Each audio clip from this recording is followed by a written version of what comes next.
الحمد لله والصلاة والسلام على رسول الله وعلى آله وصحبه ومن والاه وبعد. جزاكم الله خير for all of you to come this night and to be with us. And inshallah ta'ala, before starting my lecture, Dr. Yasser will update you with some details about the project that we are inshallah waiting for. So I just leave the mic to Dr. Yasser, and inshallah he will update you, and I will start after that my lecture. Assalamu alaikum everyone. Jazakumullah khair for coming to Masjid al-Faruq weekly lecture. Inshallah we will continue to do this till Allah subhanahu wa ta'ala make it easy for us and we find a masjid that we can have our own lecture in. We are in the process of looking for a place, and inshallah ta'ala, may Allah make it easy, we are focusing on two aspects. One of them is to rent a place for a temporary masjid, and the other one is to look for a location to buy a masjid, buy a location, either a land or a building. And inshallah we ask you to do lots of dua for us, so Allah subhanahu wa ta'ala make it easy, and hopefully we will keep you updated with the progress of this project, inshallah. Few announcements. One of them is please put your email if you did not put your email on the list the last time, so you can put it, so we will try to keep modifying it till it becomes the method of communication. I think last. So if you haven't put your name, please put your name. I think I will stop here. I think Jazakumullah khair, and I will leave it for Sheikh. جزاك الله خير. إن الحمد لله نحمده ونستعينه ونستغفره ونعوذ بالله من شرور أنفسنا ومن سيئات أعمالنا. من يهده الله فلا مضل له ومن يضلل فلا هادي له، وأشهد أن لا إله إلا الله وحده لا شريك له، وأشهد أن محمدا عبده ورسوله صلى الله تعالى عليه وعلى آله وصحبه وسلم تسليما كثيرا. ثم أما بعد، فإن أصدق الحديث كتاب الله، وخير الهدي هدي محمد صلى الله عليه وسلم، وشر الأمور محدثاتها، وكل محدثة بدعة، وكل بدعة ضلالة، وكل ضلالة في النار. أما بعد، إن شاء الله تعالى سنكمل ما بدأنا به في محاضرتنا الماضية، هل أنت عبد لله؟ ونتحدث عن بعض القواعد في العبودية، ثم كيف نتحصل على عبودية الله عز وجل. Tonight, inshallah, we will continue our lecture that we started last week, and tonight, by the permission of Allah, we will establish some rules about al-ubudiyya, that we need these rules. And then finally, I will finish my lecture how to achieve al-ubudiyya. What are the obstacles between us and being a real servant to Allah Azza wa Jal, the Almighty. فأقول وبالله التوفيق. قلنا في الأسبوع الماضي أن جميع الرسل عليهم الصلاة والسلام دعوا إلى عبادة الله وحده لا شريك له. فقال الله تعالى على لسان كل واحد منهم اعبدوا الله ما لكم من إله غيره، كما في سورة الأعراف في الآية 59. We should understand that all the messengers from the first up to the last, they invite their people to worship Allah alone. Allah the Almighty, more or less in the Quran said, worship Allah, you have no Lord except for Him. كما أن العبودية لله عز وجل كما أن الله عز وجل جعل العبودية وصفا لأكمل خلقه وأقربهم إليه، وهم الأنبياء والملائكة. فقال الله عز وجل لن يستنكف المسيح أن يكون عبدا لله ولا الملائكة المقربون ومن يستنكف عن عبادته ويستحسر فسيحشرهم إليه جميعا. Allah the Exalted made servitude a description of the most complete and closest of His creation, who are the prophets and the angels. Allah the Almighty said more or less in Surah An-Nisa, verse 172. The ayah can be translated as, never would the Messiah disdain to be a servant of Allah, nor would the angels near to him. And whoever disdains his worship and is arrogant, he will gather them to himself all together. ووصف الله عز وجل أكرم خلقه عليه وأعلاهم عنده منزلة محمدا صلى الله عليه وسلم في أشرف مقاماته بالعبودية، فقال: تبارك الذي نزل الفرقان على عبده ليكون للعالمين نذيرا. Allah also subhanahu wa ta'ala describes the best and highest in status of his creation, our Prophet Muhammad sallallahu alaihi wasallam, with the status of servitude, al-ubudiyya. Allah the Almighty said in the Quran, more or less, blessed is he who sent down the criterion upon his servant, that he may be to the words a warner. وجعل النبي صلى الله عليه وسلم إحسان العبودية أعلى مراتب الدين، وهو الإحسان كما في حديث جبريل، سأل عن الإسلام ثم الإيمان ثم الإحسان، فالإحسان أعلى منزلة في الدين في العبودية. Also Allah the Almighty, as his Prophet صلى الله عليه وسلم, he made ihsan of servitude in the ibadah, he made it as the highest status in the religion. And all of you remember maybe the hadith of Jibreel alayhi salam, when he asked the Prophet صلى الله عليه وسلم about al-Islam, then al-Iman, then al-Ihsan. والإحسان أن تعبد الله كأنك تراه فإن لم تكن تراه فإنه يراك. And ihsan, as the Prophet ﷺ explained to us, it is to worship Allah Azza wa Jal as if you see Him. If you don't see Him, then He sees you. من هذه المقدمة نخلص بمجموعة من القواعد في العبودية إلى الله عز وجل. أول قاعدة أن كمال المخلوق في تحقيق عبوديته لله عز وجل. أن كمال المخلوق في تحقيق عبوديته لله عز وجل، فأكرم ما يكون العبد عند الله تعالى عندما يكون أعظم عبادة وخضوعا لله عز وجل. قال شيخ الإسلام ابن تيمية عليه رحمة الله في كتابه العبودية، قال: كمال المخلوق في تحقيق العبودية لله تعالى، وكلما ازداد العبد تحقيقا للعبودية ازداد كماله وعلت درجته. كلما حقق العبودية. We can summarize some of the rules, the bases that are principles or rules in al-ubudiyya. The first rule is the completeness of the ibadah, the completeness of the servants of Allah Azza wa Jal when He affirm the ubudiyya. Every time you affirm more the ubudiyya, you practice more the ubudiyya of Allah Azza wa Jal, then you will be in a highest status and a highest degree in the sight of Allah Azza wa Jal.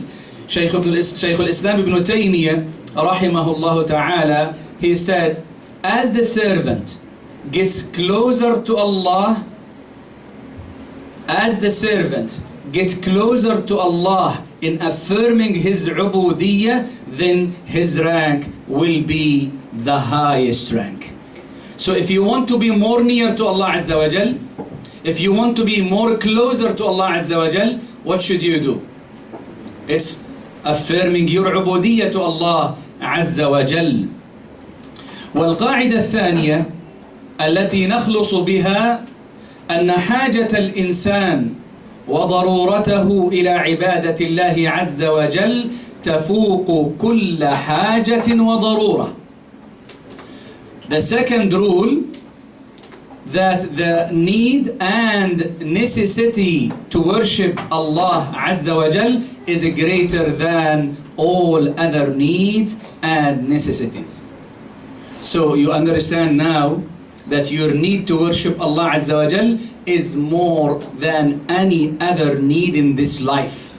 This is why Ibn al-Qayyim rahimahullah ta'ala قال مقررا تلك الحاجة وقد قال كلاما طيبا رحمه الله قال اعلم أن حاجة العبد أن يعبد الله وحده لا يشرك به شيئا في محبته، يعني لا يشرك شيئا في محبته ولا في خوفه ولا في رجائه ولا في التوكل عليه ولا في العمل له ولا في الحلف به ولا في النذر إليه ولا في الخضوع له ولا في التذلل والتعظيم والسجود والتقرب.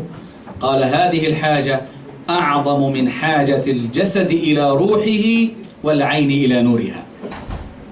Ibn al-Qayyim rahimahullah ta'ala said, know that the need of the servant to worship Allah Azza wa Jal without a partner in love, fear, hope, trust, deeds, swearing, vow, humility, glorifying, prostrating, and getting closer is greater than the need of the body to the soul and the eyes to the light. Then he said rahimahullah, بل هذه الحاجة ليس لها نظير فإن حقيقة النفس روحه وقلبه. نفس الإنسان من الروح، حقيقتها هي الروح والقلب، ولا صلاح لها إلا بإلهها الذي لا إله إلا هو. Then he said rahimahullah ta'ala that you should know there is no equivalence to the need which is worshipping Allah Azza wa Jal, the Almighty. And he said that this nafs need the guidance of Allah Azza wa Jal to be reformed and to keep going in the status of al-ubudiyya. ومن القواعد والقاعدة الثالثة قال أهل العلم أن الحب الخالي يعني الخالي عن ذل، والذل الخالي عن حب لا يكون عبادة. يعني حب بلا ذل وذل بلا حب لا يكون عبادة، فالعبادة ما يجمع كمال الذل مع كمال الحب لله عز وجل.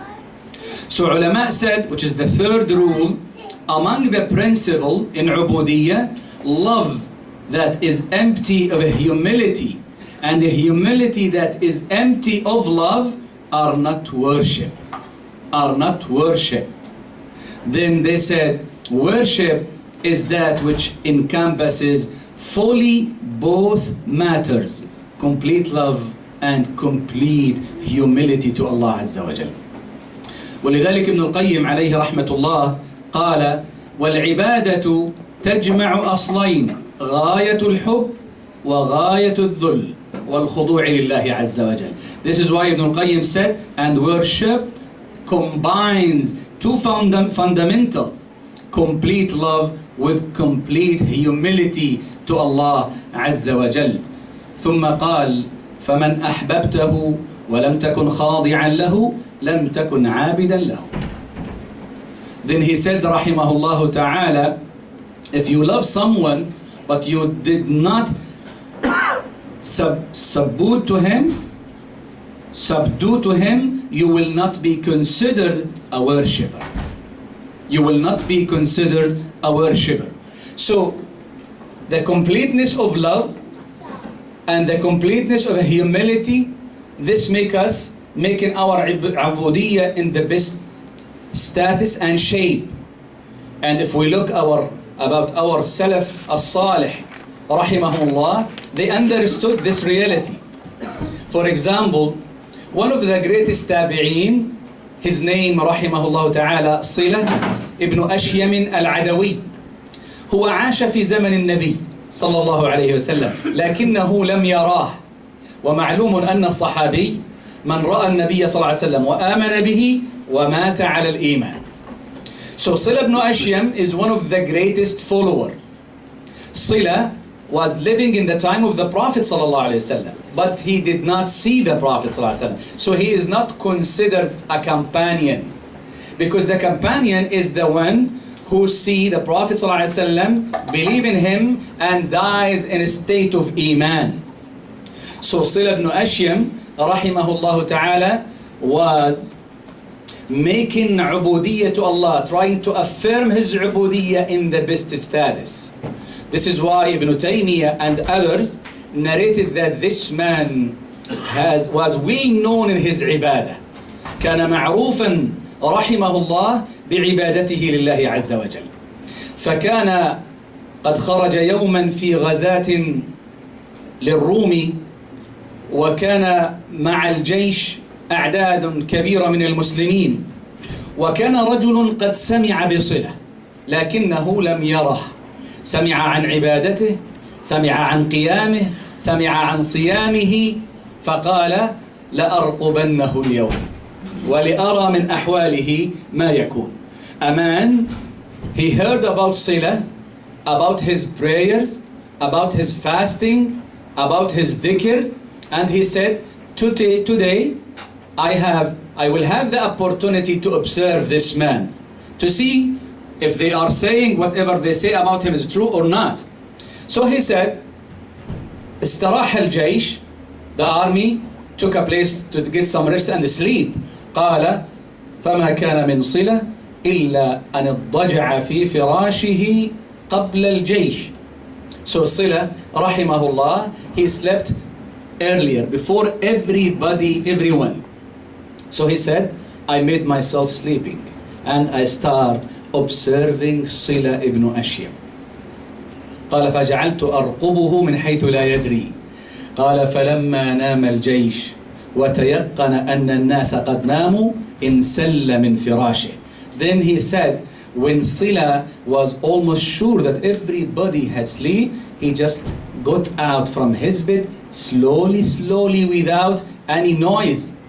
Then he went, made his wudu, and start walking towards a jungle, a small jungle, forest with some trees. Then he said, فَتَبِعْتُهُ, I followed him.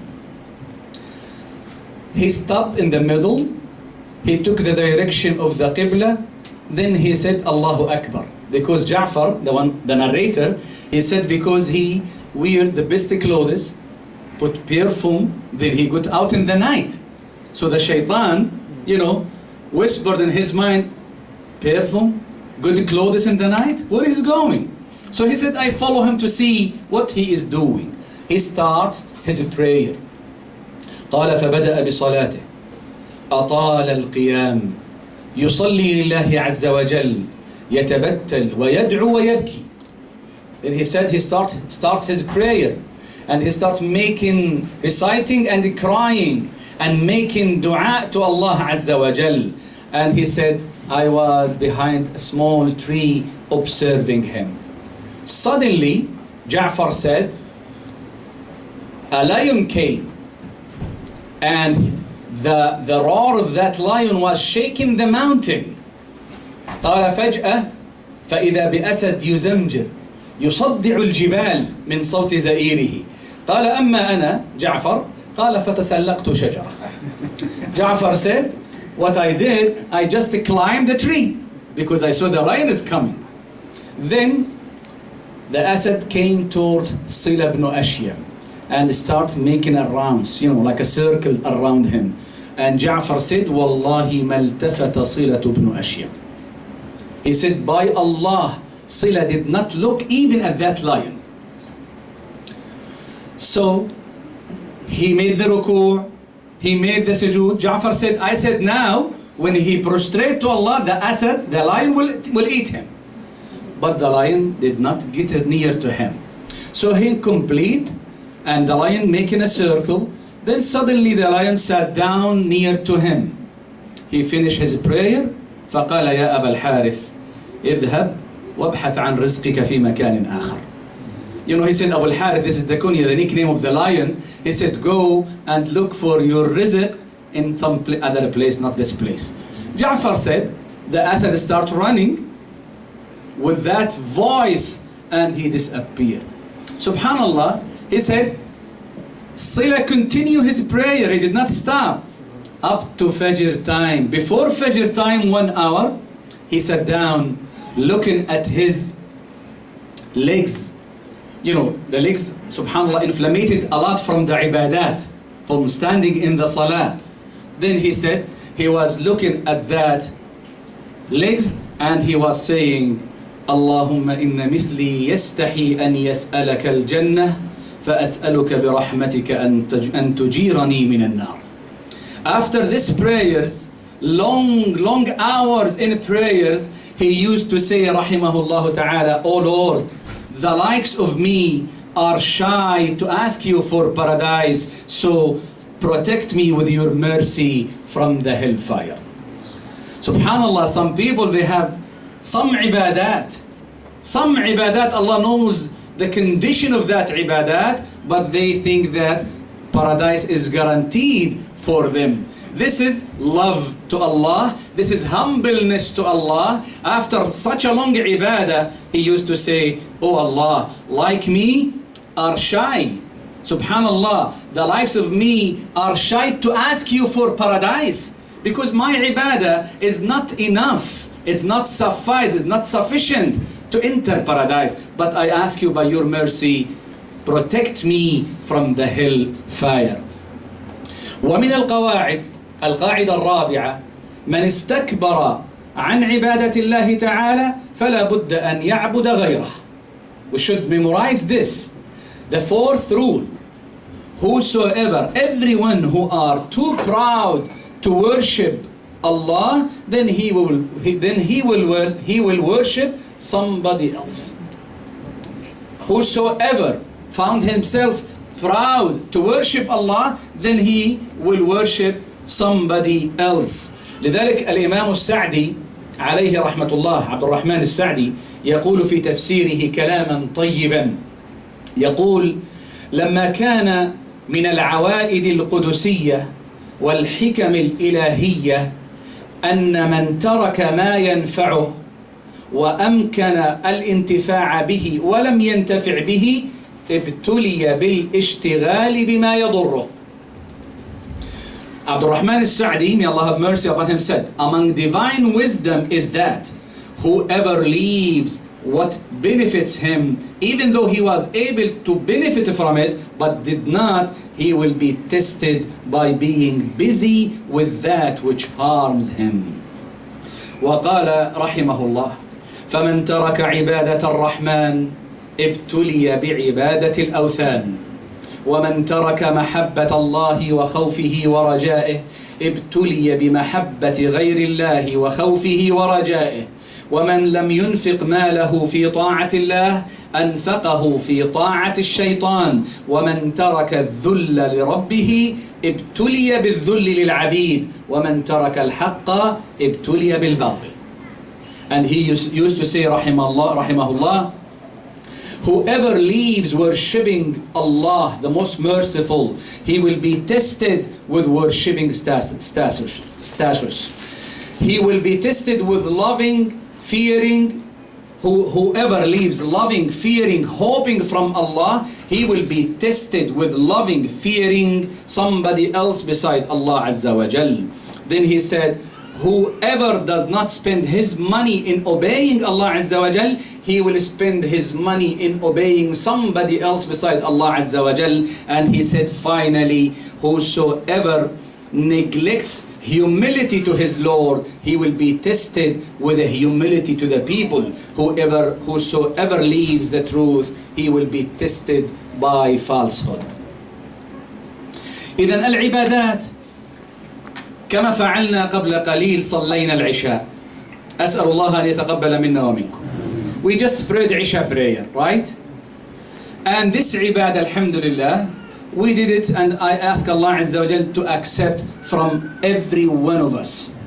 You know, al-ibadah, surah al-ibadah wahida, لكن قدر العبادة قدرها وكيفيتها بمعنى عدد ركعاتها وكيفية أدائها واحدة، لكن هل يستوي الناس في أدائها؟ You know, the number of the raka'at that we did, the way how we prayed, it's the same way and the same number of raka'at, right? But are we equal in making that ibadah? Are people rewarded in equal way doing that ibadah? Of course, there are a big difference between people even doing the same ibadah to Allah Azza wa Jal. Because al-ibadat, كما قلت, تتباين وتتفاضل. لذلك Allah Azza wa Jal, and before mentioning the ayah,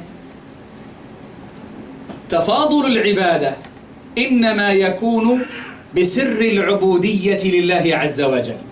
You know, the ibadah, the varying between the ibadat is relied on the secret of servitude in that ibadah. It's relying in the secret that we have, that every one of us has in his heart regarding that ibadah. This is why Allah Azza wa Jal, when He speaks about Ahl al-Jannah, قال كما في سورة آل عمران في الآية 163 قال هم درجات عند الله والله بصير بما يعملون. This is why Allah the Almighty, speaking about the people of the Jannah, He said there are in varying gardens in the sight of Allah, and Allah Azza wa Jal sees well all that they do. The people of the Jannah, but Allah is telling us that their level is not the same. Different levels that they will have. كلهم سيدخلون الجنة لكن ليسوا في مرتبة واحدة. مراتبهم في الجنة بحسب هذا السر وهو تحقيق العبودية الحقة لله عز وجل. So Allah Azza wa Jal is telling us that they will be in Jannah, but again their rank will be different from one to another. And this is why Allah Azza wa Jal in Surah Al-Baqarah في الآية 61 بعد 200 قال الله عز وجل مثل الذين ينفقون أموالهم في سبيل الله كمثل حبة أنبتت 7 سنابل في كل سنبلة 100 حبة والله يضاعف لمن يشاء والله واسع عليم. Allah the Almighty in Surah Al-Baqarah in verse 261 more or less the translation of the ayah. The example of those who spend their wealth in the way of Allah is that of a grain of corn. It grows 7 ears and each ear hath 100 grains. Allah gives manifold increase to whom He please, and Allah careth for all, and He know everything. He is the knower of everything. So the thing here, as you see, Allah Azza wa Jal يضاعف لبعض المنفقين في سبيله أكثر من 700 ضعف. So Allah will increase for some spenders, those who spend in the sake of Allah, more than 700 times. Nobody knows how many times He will multiply their reward. And that's rely what did they have in their heart. It depends in that secret of عبودية to Allah عز وجل. وربما البعض تصدق بصدقة ما تقبلت منه وما أثيب عليها بحسنة. نسأل الله السلامة والعافية. So maybe you will see somebody who donate and they will not be rewarded even with a single good deed. Even with a single good deed. وربما يتصدق البعض الآخر ولا يحصل 700 ضعف. Somebody else maybe he will donate, but he will not achieve the 700 times. Maybe he will achieve some of it. It depends again in that secret of عبودية in your heart. ولذلك قال أبو بكر المزني التابعي رحمه الله تعالى واصفا أبا بكر الصديق رضي الله تعالى عنه قال والله ما سبقهم أبو بكر بكثرة صلاة ولا صيام ولكن بشيء وقر في قلبه. بشيء وقر في قلبه.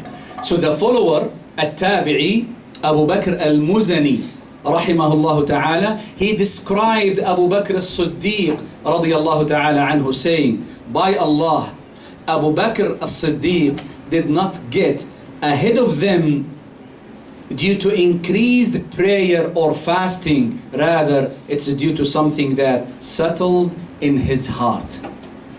Due to something that settled in his heart. Maybe nowadays, ربما في هذا الزمان بعض الناس من يصلي أكثر من أبي بكر الصديق ومن يصوم أكثر من أبي بكر الصديق وربما من يذكر